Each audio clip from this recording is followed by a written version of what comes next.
Hezekiah's reign was a remarkable chapter in Judah's history, one of faith, courage, and divine intervention.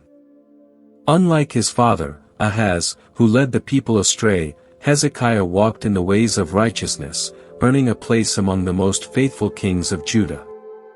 In the 3rd year of Hoshea, king of Israel, Hezekiah, the son of Ahaz, ascended the throne of Judah at just 25 years old.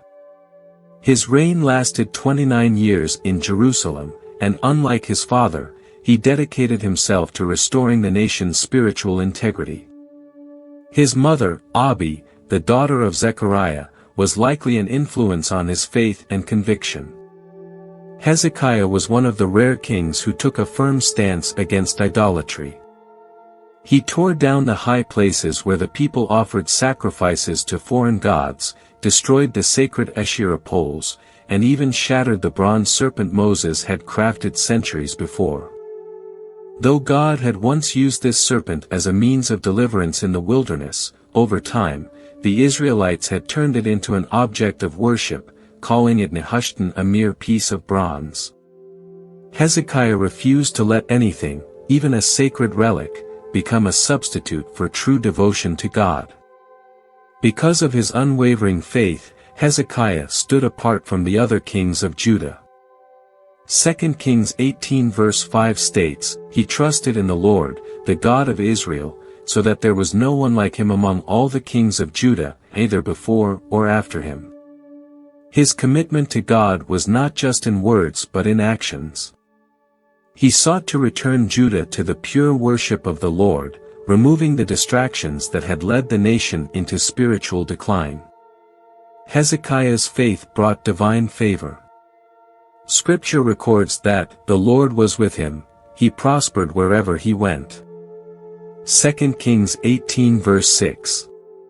Unlike his predecessors, who had often bowed to the powerful empires around them, Hezekiah refused to submit to the king of Assyria, breaking the cycle of fear-driven alliances.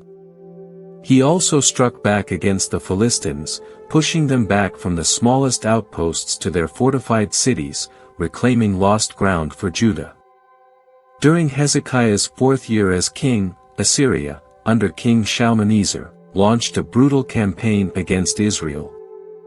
Samaria, the northern kingdom's capital, was besieged for 3 years before finally falling.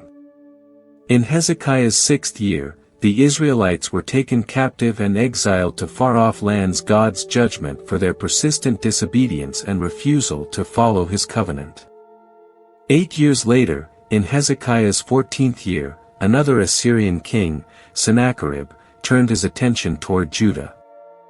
He swept through the land, capturing fortified cities one by one, drawing ever closer to Jerusalem. The looming threat of Assyrian conquest must have been terrifying, especially given what had happened to Israel. In desperation, Hezekiah reached out to Sennacherib, acknowledging his failure to resist Assyria and seeking to negotiate peace. The Assyrian king demanded an enormous tribute, 300 talents of silver and 30 talents of gold.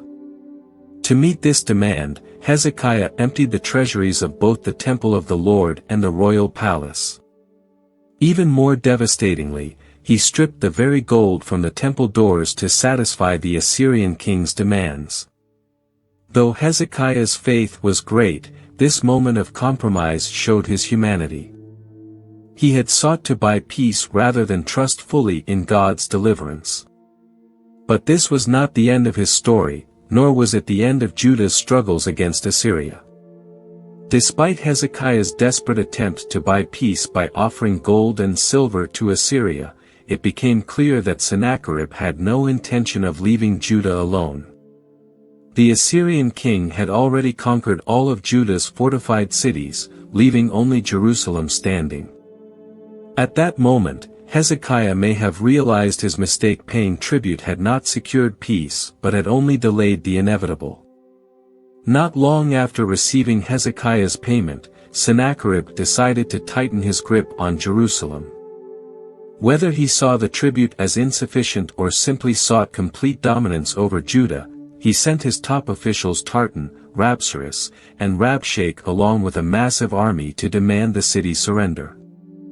These Assyrian officials arrived at Jerusalem and stood by the aqueduct of the upper pool, near the road to the fuller's field. They demanded to speak directly with the king, but instead, Hezekiah sent 3 of his highest-ranking men Eliakim, Shebna, and Joah to meet them. The Assyrians were not there to negotiate, they had come to humiliate and intimidate. Rabshakeh, Sennacherib's chief spokesman, wasted no time in mocking Hezekiah and undermining his authority. He shouted so that not only Hezekiah's officials but also the people on the city walls could hear his words. "What makes you so confident, Hezekiah? Do you think you have the strength to stand against the great king of Assyria? Who are you relying on? Egypt? They are like a broken reed. If you lean on them, they will only pierce your hand. Or do you say you trust in the Lord your God? But wasn't it Hezekiah who removed his altars and high places and commanded you to worship only at the temple in Jerusalem?" With cutting words, Rabshakeh struck at the heart of Hezekiah's reforms. He twisted the truth, making it sound as if Hezekiah's efforts to restore pure worship had actually angered God. For those in Jerusalem who were already fearful, this accusation could have caused doubt. Then, Rabshakeh mocked Judah's military weakness. "Make a deal with my king. I'll even give you 2,000 horses if you can find enough men to ride them. How could you possibly stand against even the weakest of my master's officials? And do you really think you can rely on Egypt for chariots and horsemen?" He continued with his most blasphemous claim yet. "Do you think I came to attack this land without the Lord's permission? No. The Lord himself told me to come and destroy it." It was a lie, but a powerful one. To the people of Jerusalem, it might have seemed plausible. After all, Israel, their northern neighbors, had already fallen to Assyria, and now the same terrifying force was at their gates. Was this God's judgment upon Judah as well? A moment of crisis. Rabshakeh's speech was designed to shatter the confidence of Hezekiah's people. He attacked their alliances, their military strength, their faith, and even claimed divine approval for Assyria's invasion. It was a moment of deep crisis. The people of Jerusalem had every reason to fear. Their king had already tried diplomacy and failed. Now, they stood alone, surrounded by the most powerful army in the world. But Hezekiah was not ready to surrender. He still had one option left, an option that would not only decide the fate of his kingdom but also prove once and for all who truly held power over the nations. As the Assyrian delegation continued their taunts, Hezekiah's officials tried to contain the situation. They pleaded with Rabshakeh, the Assyrian spokesman, saying, "Please, speak to us in Aramaic, we understand it. But do not speak in Hebrew where the people on the wall can hear you." Their request was simple: they wanted to prevent widespread panic among the people. But Rabshakeh had no interest in keeping things quiet. In fact, he wanted everyone to hear. He shouted even louder in Hebrew, making sure that the common people, not just Hezekiah's officials, would be consumed by fear. "Do you think my king sent me to speak only with your leaders? No.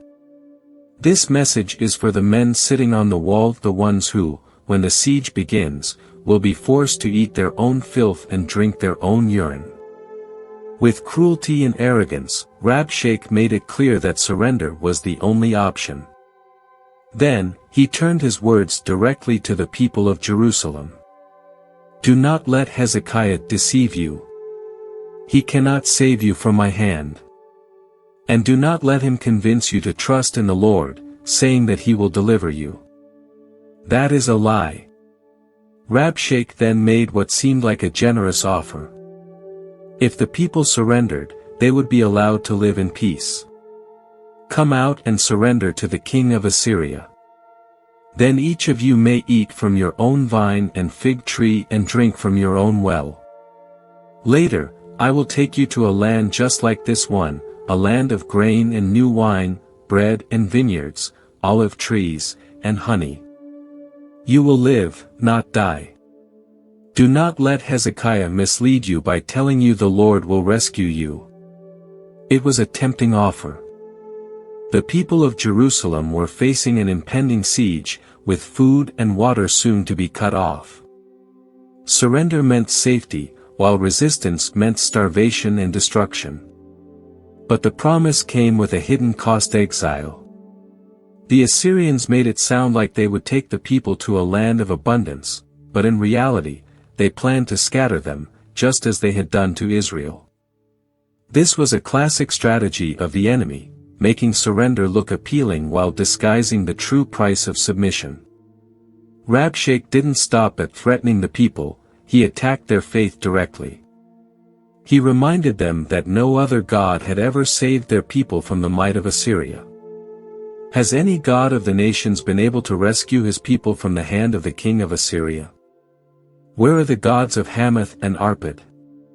Where are the gods of Sepharvaim, Hena, and Ivah? Did they save Samaria from my hand?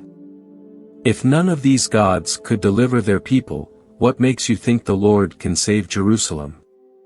It was an outright challenge to the God of Israel. He had already conquered nation after nation, and their gods had done nothing to stop him. So why should Judah's God be any different? But something unexpected happened. The people of Jerusalem, instead of giving in to fear, remained silent. Hezekiah had commanded them. Do not answer him. In the face of threats, mockery, and promises of an easy way out, the people of Jerusalem chose silence over fear. When Hezekiah's officials returned to him, their clothes were torn in sorrow. The situation was dire. But instead of despairing, Hezekiah did what few kings before him had done: he turned to God. He tore his own clothes, put on sackcloth, and went into the house of the Lord. Then, he sent his officials and the elders of the priests to seek counsel from the prophet Isaiah, the son of Amoz. Hezekiah knew that only one voice mattered in this battle: not the voice of the Assyrian king, not the voice of fear, but the voice of the Lord. As the threat of Assyria loomed over Jerusalem, Hezekiah's distress deepened. His men relayed the terrifying words of Rabshakeh, the Assyrian king's messenger, and the gravity of the situation weighed heavily on the king's heart. Hezekiah compared Judah's plight to a woman in labor who had no strength left to give birth. This is a day of distress, rebuke, and disgrace. It is as if children are ready to be born, but there is no strength to deliver them. This was not just a battle for survival, it was a spiritual battle as well. The Assyrians had not only threatened Judah but had mocked the living God.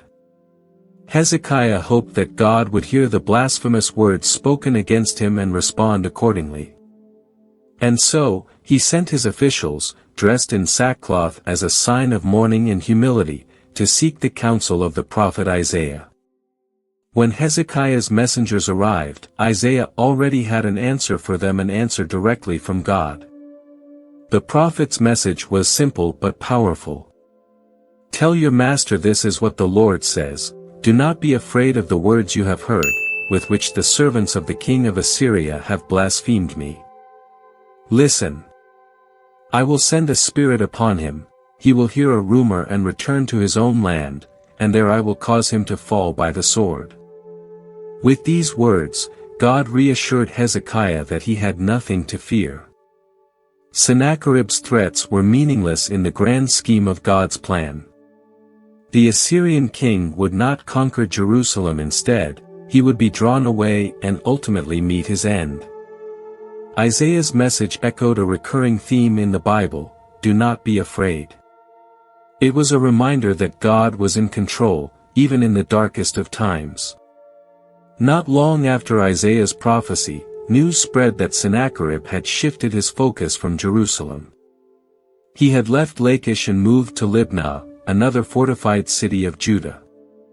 Then came word that Tirhakah, the king of Ethiopia, was preparing to engage him in battle. Sennacherib, perhaps sensing that things were not going as smoothly as he had planned, sent another message to Hezekiah. This time, he aimed directly at Hezekiah's faith. Do not let your God, in whom you trust, deceive you by promising that Jerusalem will not fall into my hands. You have heard what the kings of Assyria have done to all other nations, utterly destroying them. Will you be spared? Where are the gods of Gozan, Haran, Rezeph, and the people of Eden? Did their God save them? Where is the king of Hamath, the king of Arpad, or the kings of Sepharvaim, Hena, and Ivah? Sennacherib was doubling down on his blasphemy, insisting that the God of Israel was no different from the powerless gods of the nations Assyria had already conquered. He tried to shake Hezekiah's confidence, suggesting that trusting in the Lord was foolish. Hezekiah had reached a critical moment. He had seen how the other nations had fallen before Assyria, but he also had the word of the Lord through Isaiah. Now, he had to make a choice: would he surrender in fear, or would he stand firm in faith? Instead of responding to Sennacherib's threats, Hezekiah did something that set him apart from so many other kings before him. He took the letter from the messengers, went to the temple, and laid it before the Lord. With a heart full of humility and trust, he prayed. Sennacherib's threats had not ceased. Even as he turned his attention to fighting Tirhakah, the king of Cush, he made sure that Hezekiah knew his conquest of Jerusalem was only postponed, not abandoned. The Assyrian king repeated his warnings, reminding Hezekiah of all the nations that had fallen before his army. But Hezekiah did not panic.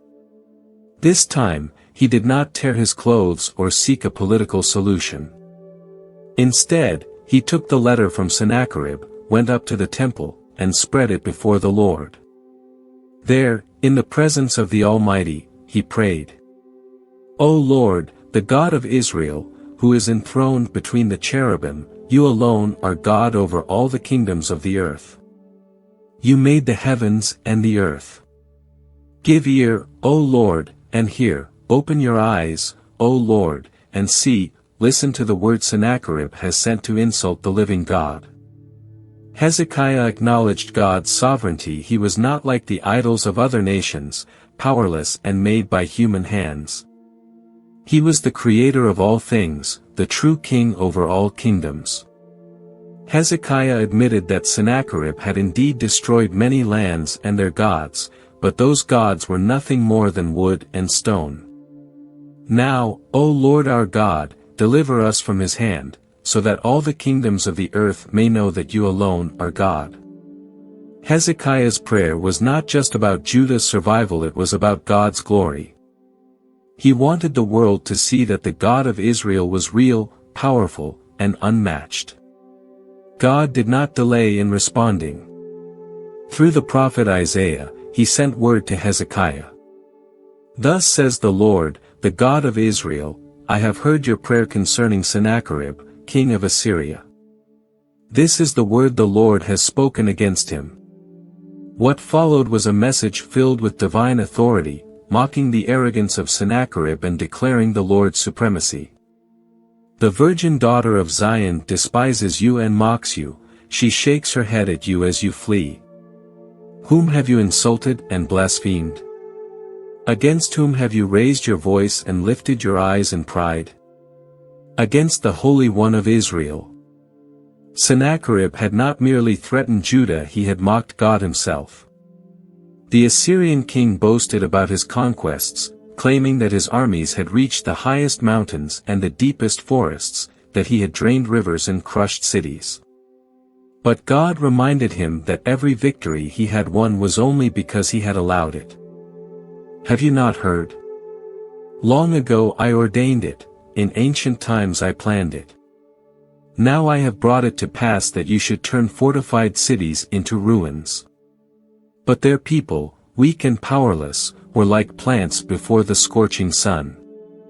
Sennacherib was not a self-made conqueror, he was an instrument in God's plan. The Lord had allowed him to rise, and now, he would bring him down. I know where you stay, when you come and go, and how you rage against me. Because of your rage and your arrogance, I will put my hook in your nose and my bridle in your mouth, and I will make you return by the way you came.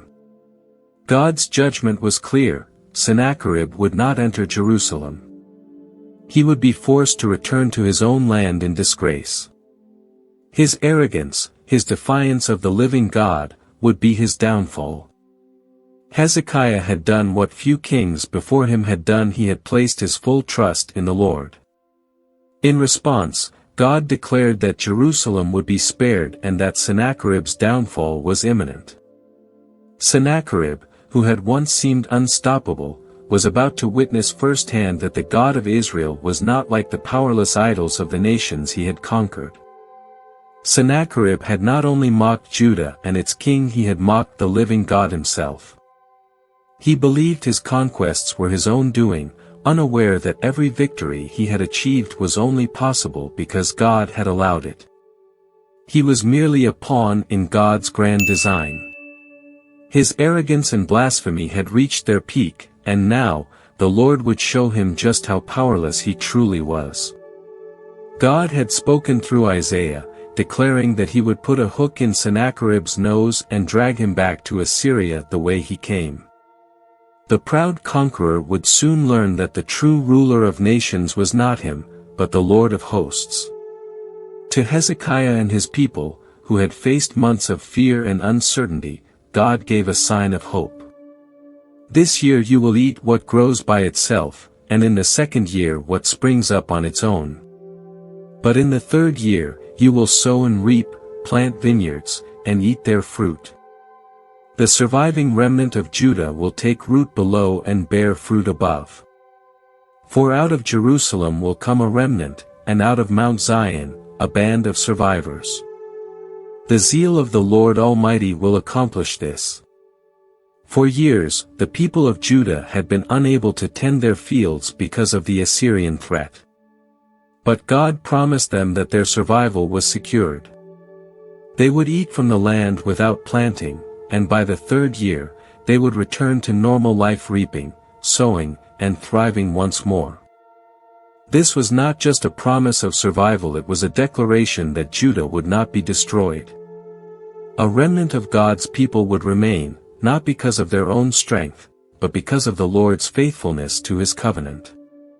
Then, God made his final declaration against Sennacherib.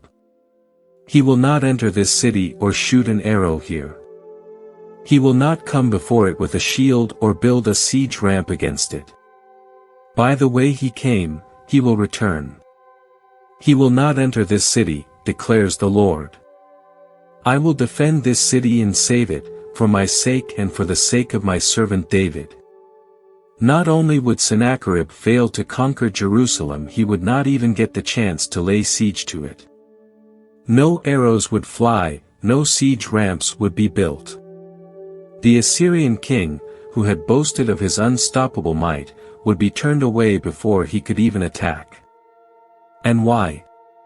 Because God had promised it. For the sake of his name and his covenant with David, he would protect Jerusalem.